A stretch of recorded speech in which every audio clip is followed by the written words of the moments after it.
Bonjour, c'est la nuit de la lecture. Partons relire le monde. Au pays des contes, il suffit de s'installer pour voyager. Au pays des contes, au pays des merveilles, ouvrez bien grand vos oreilles. C'era una volta. Il était une fois, en Sicile, cette grande île au sud de l'Italie, dans la ville de Messine. C'era una volta, un jeune garçon qui s'appelait Nicolas, mais que tout le monde appelait Cola. Ce que Cola aimait par-dessus tout, c'était nager. Alors, dès qu'il rentrait le soir, il se précipitait à la plage. Là, l'odeur de l'iode, l'odeur de la mer, déjà, lui amenait une grande joie. Il se déshabillait et il plongeait dans l'eau. Et là, il nageait au fond de l'eau, au milieu des poissons. Il était heureux. Et tous les soirs, il nageait un peu plus loin, un peu plus vers le large. Et tous les soirs, sa mère devait descendre sur la plage pour l'appeler. « Hé, Cola, e ora, vieni qui !» Mais Cola, il n'entendait pas parce qu'il allait toujours un peu plus loin. Alors tous les soirs, sa mère, elle devait crier un peu plus fort qu'il était l'heure de rentrer. Mais un soir, elle n'en pouvait plus de crier, sa mère. Alors elle a levé les bras au ciel. « Ah, fasse Cola, que tu deviennes un poisson !» Et au même moment, Cola a vu ses mains se palmer comme les pattes d'un canard. Il a senti de chaque côté de sa tête comme des fentes, des ouïes de poisson. Et puis, il a vu sa peau se couvrir d'écailles. Il était devenu à moitié homme, à moitié poisson. Alors il a plongé au fond de l'eau et il a pu rester longtemps, longtemps.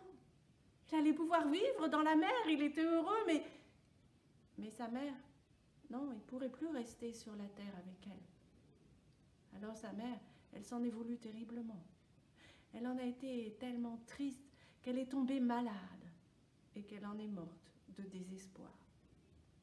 Mais Cola, lui, il a continué de grandir, de vivre dans la mer, faire ce qu'il aimait. Il était gentil avec tout le monde. Alors tous les pêcheurs l'avaient surnommé Cola Pêche, Cola Poisson. Dès qu'il les voyait, il leur proposait ses services. Alors qu'ici les pêcheurs avaient un filet un peu trop rempli de poissons, un peu trop lourd à remonter, il les aidait.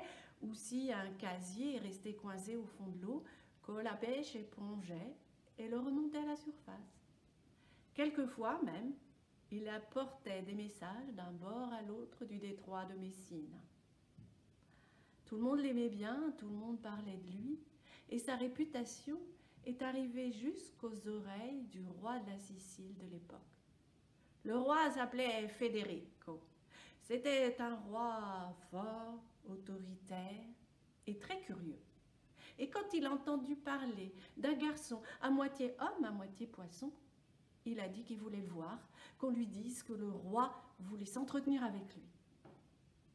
C'est ainsi qu'un matin, Cola Pêche est arrivé en bas de la muraille du château. Le roi était en haut, alors il a appelé « Hé, maestra, sono quoi ?» Le roi s'est approché de la muraille. « Ah, sei tu, Cola Pêche, c'est toi, ce garçon à moitié homme, à moitié poisson. On m'a dit que tu savais bien nager. Voyons voir. » Et le roi a pris à côté de lui une coupe en or et il l'a lâchée dans la mer. Là, au pied de la muraille, l'eau était très profonde. Cola a dit « Ma maestra !» Et puis il a compris, alors il a plongé le plus profond qu'il pouvait. Et quelques instants plus tard, on l'a vu remonter avec la coupe d'or dans les mains. « Ah, bravissimo Cola, allora è vero quello che mi avevano detto. C'est vrai ce qu'on m'avait dit. Tu sais bien nager. Eh bien, je te propose un marché. Cette coupe en or, je te l'offre, à condition que tu restes à mon service. Es-tu d'accord? » D'accord. Et c'est comme ça que Cola Pêche est resté au service du roi Federico. Alors je vous l'ai dit, ce roi était très curieux. Alors un jour, il a convoqué Cola Pêche et lui a dit « Cola, Cola, moi, je connais par cœur toute mon île.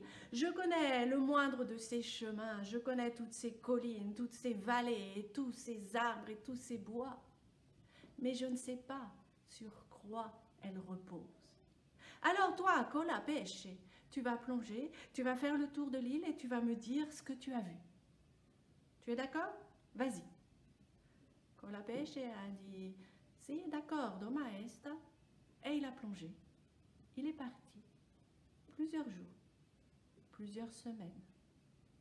Et puis un beau matin, il est arrivé en bas de la grande muraille. « Eh, maestra, sono qua!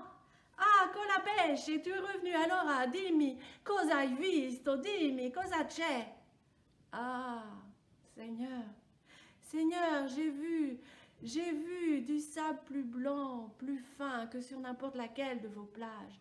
J'ai vu des collines, j'ai vu des vallées, j'ai vu des crevasses. J'ai vu des forêts de coraux de toutes les couleurs. J'ai vu des poissons de toutes les tailles, de toutes les formes. Oui, mais Cola Pêche, la Sicile, sur quoi repose-t-elle? Ah, sire, la Sicile repose sur un gros rocher. Ce gros rocher est soutenu par 3 colonnes. 2 sont en bon état. Mais la 3e, celle qui se trouve quelque part entre Messina et Catania, sous le volcan Etna, celle-là, elle est à moitié consumée par le feu et manque de s'écrouler. Quoi? Quoi? Le feu, il fuoco? Non, ce n'est pas possible, le feu dans l'eau. Mais si, maestra. Alors, Cola Pêche va chercher le feu et prouve-le-moi. Mais Seigneur, comment voulez-vous que je vous ramène du feu avec mes mains?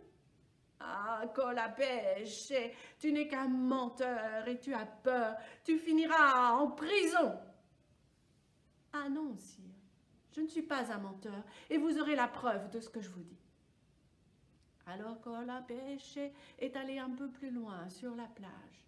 Là, il a remonté le sable et il est allé chercher dans les dunes un gros morceau de bois. Il est revenu jusqu'à l'eau. Il s'est retourné pour regarder la ville de Messina qu'il aimait tant et il a plongé dans la mer. Le roi a attendu. Ses amis pêcheurs qui étaient là aussi ont attendu longtemps, très longtemps.